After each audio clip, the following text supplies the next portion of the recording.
Бузурмерга Йорова перевели в колонию строгого режима.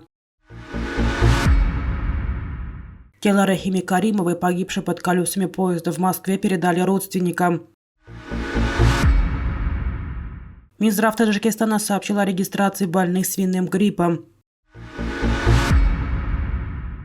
Европарламент признал Голодомор геноцидом украинского народа.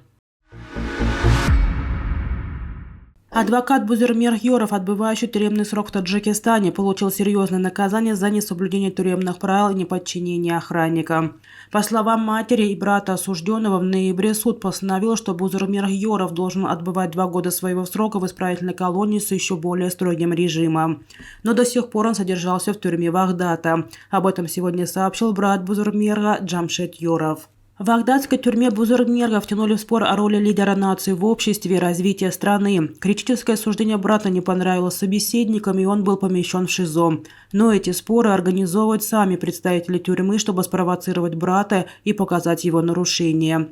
Тогда в карцере были помещены вместе с Бузурмергом еще 5 человек. На следующий день в колонию прибыли представители суда Вагдата и постановили, что Бузурмерг проведет 2 года из своего срока в другой колонии более строгого режима в Душанбе. То есть 2 года из 28 лет он должен отбыть в душанбинской тюрьме, сказал Джамшед Йоров.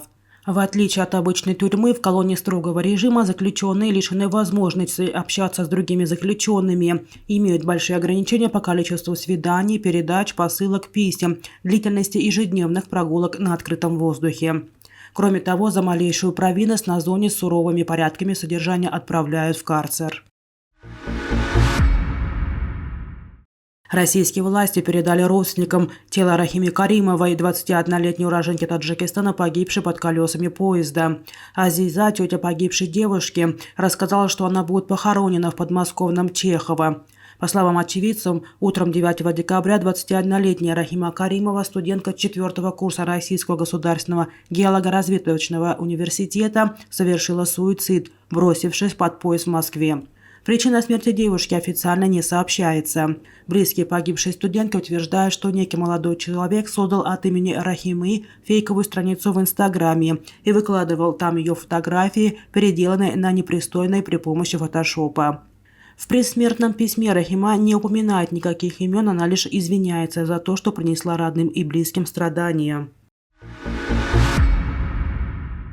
Минздрав Таджикистана сообщает о регистрации больных свиным гриппом в стране, но ведомство утверждает, что это сезонный грипп и он не вызывает беспокойства.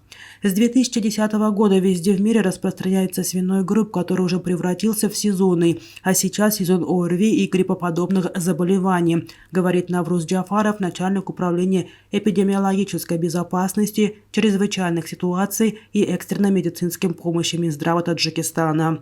По его словам, сейчас идет регистрация больных, и по статистике повода для беспокойства нет. В Таджикистане чаще всего регистрируются случаи распространения гриппа А и Б. В Минздраве рекомендуют, несмотря на то, что методика лечения одинаковая при всех видах гриппа, самолечением не заниматься, а обращаться к специалистам. При резком повышении температуры тела от 38 до 40-41 градусов, выраженной общей слабости или ломоте в мышцах и суставах, нужно обращаться в медицинские учреждения или же вызвать врача на дом, говорит Джафаров. Европейский парламент признал Голодомор геноцидом украинского народа. За соответствующей резолюцией в четверг 15 декабря проголосовало 507 депутатов Европарламента, против выступили 12. Аналогичное решение уже приняли целый ряд стран.